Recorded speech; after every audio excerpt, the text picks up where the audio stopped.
Salam, belə bir trigonometrik tənliyə baxaq. Trigonometrik tənliyimizə diqqətlə baxsaq, sinus 3x kosinus 3x bərabər 0 verib və mən bunu cəmi hasil çevirə bilmirəm. Çünki biri sinus, biri kosinusdur. Amma bucaqlar eynidir. Və hər tərəfi kosinus 3x-a bölsək, burada deməli alacağıq. Sinus 3x böl kosinus 3x tangens 3x bərabərdir. Tangens 3x çıx 1 bərabər 0-a. Tangens 3x bərabərdir 1-ə.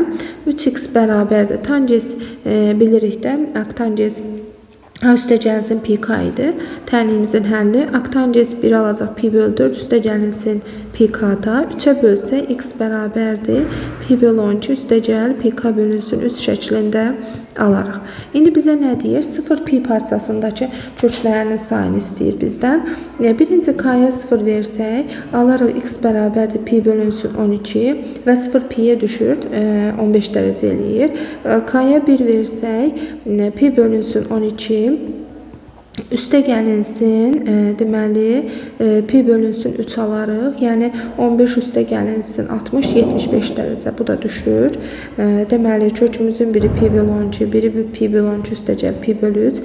K-ya 2 versək baxaq görək. X bərabər olacaq pi bölünsün 12 üstə gəlinsin. K-ya 2 versə 2 pi bölünsün 3. 120 eləyir. Üstünə də 15 gələndə 135. Bu da düşür. Üçüncü kökümüz. Dördüncü kök k-ya 4 verəndə baxaq görək. X bərabərdir. Pi böl 12 15 dərəcədir.